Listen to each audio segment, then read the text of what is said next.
We didn't have a tank. That's before World War II. We had something, but not what the other countries had, like England, Sweden, and France. And we took those 3 tanks from them and made the Sherman tank. And in adapting the Sherman tank, they adapted to turn the turret, which included 2 men, ammunition, and it weighed considerably, and it had gears, and it was run by a generator.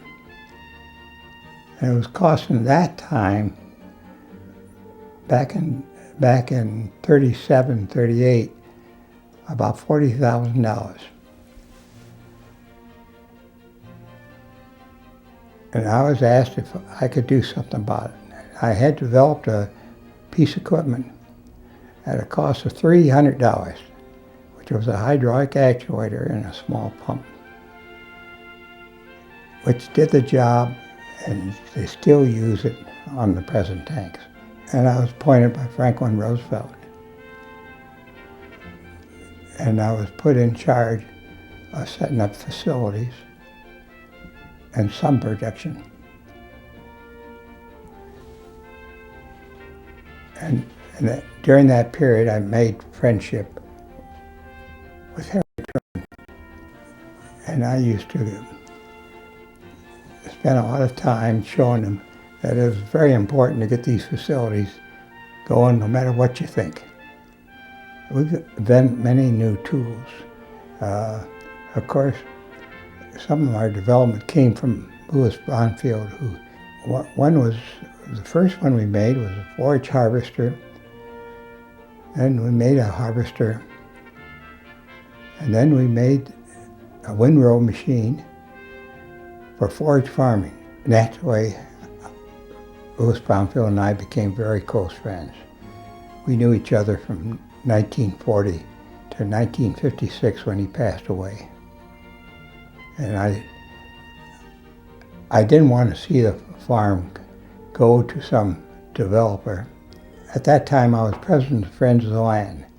This organization then took over Malabar. And later on, we set up the Louis Bronfield Malabar Foundation.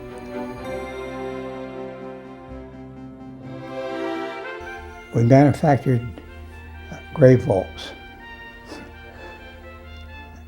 And the same machinery that made the grave vault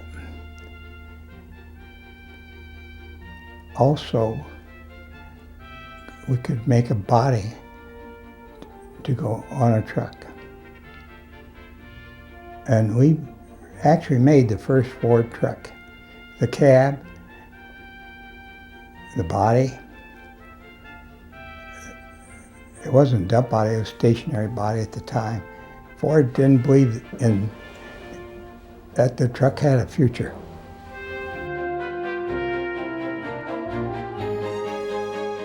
Environment, and what Scouting stands for.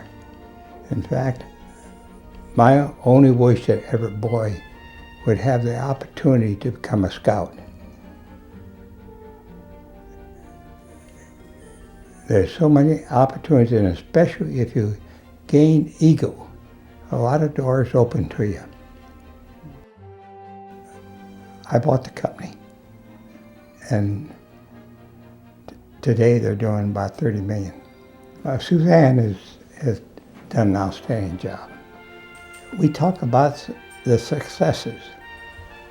I've had my disappointments too.